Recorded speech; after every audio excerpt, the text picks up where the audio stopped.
ಎಲ್ಲ ಆತ್ಮೀಯ ಬಂಧುಗಳೇ, ಬೆಂಗಳೂರು ಗ್ರಾಮಾಂತರ ಜಿಲ್ಲೆಯ ದೇವಾಲಯಗಳ ನಗರಿ ವಿಜಯಪುರ ಅಂತ ಅನ್ಸ್ಕೊಂಡಿರುವಂತ ವಿಜಯಪುರದ ಗಾಂಧಿ ಚೌಕದಲ್ಲಿ ನೆಲೆಸಿ ಸಕಲ ಭಕ್ತರ ಇಷ್ಟಾರ್ಥಗಳನ್ನ ನೆರವೇರಿಸ್ತಾರಂತ ಶ್ರೀ ಬಲಮುರಿ ಗಣಪತಿ ಭದ್ರಮಂಗಲ ಸಮೇತ ಶ್ರೀ ರುದ್ರದೇವರ 40ನೇ ವರ್ಷದ ಕಾಷ್ಟಶೈಲಿಯ ಬ್ರಹ್ಮರಥೋತ್ಸವವು ಮುಂಬರುವ ಚೈತ್ರ ಶುದ್ಧ ಪೌರ್ಣಮಿ ಎಂದು ಅಂದರೆ ದಿನಾಂಕ 12/4/2025 ಶನಿವಾರ ಮಧ್ಯಾಹ್ನ 3 ಗಂಟೆಗೆ ನೆರವೇರ್ತಾ ಇದೆ. ಇದಕ್ಕೆ ಪೂರ್ವಭಾವಿಯಾಗಿ 10ನೇ ತಾರೀಕು ಮಧ್ಯಾಹ್ನ ಸಂಜೆ 4 ಗಂಟೆಗೆ ಗಂಗೆ ತರುವಂತಹ ಕಾರ್ಯಕ್ರಮ ಇರುತ್ತೆ. 11ನೇ ತಾರೀಕು ಸಂಜೆ 6:30ಕ್ಕೆ ವಿಜಯಪುರದ ಗಾಂಧಿ ಚೌಕದಲ್ಲಿ ಸ್ವಾಮಿಯವರ ಕಲ್ಯಾಣೋತ್ಸವ ನಡೆಯುತ್ತದೆ.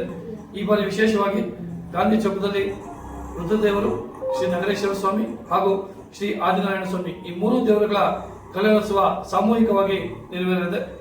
12ನೇ ತಾರೀಕು ಯಥಾ ಪ್ರಕಾರ ರಥೋತ್ಸವ, ವಿಶೇಷವಾಗಿ ಚಿಕ್ಕ ಮಕ್ಕಳು ಇಳಿಯುವಂತಹ ಈ ಒಂದು ರಥೋತ್ಸವ ವಿಶೇಷವಾಗಿ 4 ವರ್ಷಗಳ ಹಿಂದೆ ನೂತನ ಕಾಷ್ಟಶೈಲಿಯ ಬ್ರಹ್ಮರಥೋತ್ಸವವನ್ನ ವಿಶೇಷವಾಗಿ ತಯಾರಿಸಿ ಇಡೀ ಕರ್ನಾಟಕದಲ್ಲಿ ಮಕ್ಕಳು ಎಳೆಯುವಂತಹ ಏಕೈಕ ರಥ ಇದಾಗಿದೆ. ನಂತರ 13ನೇ ತಾರೀಕು ಪುಷ್ಪ ಪಲ್ಲಕ್ಕಿ ಉತ್ಸವ ನಡೆಯುತ್ತೆ. 14ನೇ ತಾರೀಕು ವಸಂತೋತ್ಸವ, ಆ ದಿನ ಸಂಜೆಯೇ ಮಹಾಶೈಲೋತ್ಸವ ಕಾರ್ಯಕ್ರಮ ಸಹ ವಿಶೇಷವಾಗಿ ನಡೆಯುತ್ತೆ. ದಯಮಾಡಿ ಒಕ್ಕಲಿನ ಎಲ್ಲ ಬಂಧುಗಳು, ದೇವಾಲಯದ ಎಲ್ಲ ಭಕ್ತಾದಿಗಳು ಈ ಎಲ್ಲ ಕಾರ್ಯಕ್ರಮಗಳಲ್ಲಿ ತನ್ನ ಬಂದ ಧನ ಸಹಕಾರವನ್ನ ನೀಡಿ ವಿಶೇಷವಾಗಿ ತಾವು ಹಾಜರಾಗಿ ಶ್ರೀ ರುದ್ರದೇವರ ಕೃಪೆಗೆ ಪಾತ್ರರಾಗಬೇಕಾಗಿ ತಮ್ಮಲ್ಲಿ ಸವಿನಯ ಮಾಡಿ.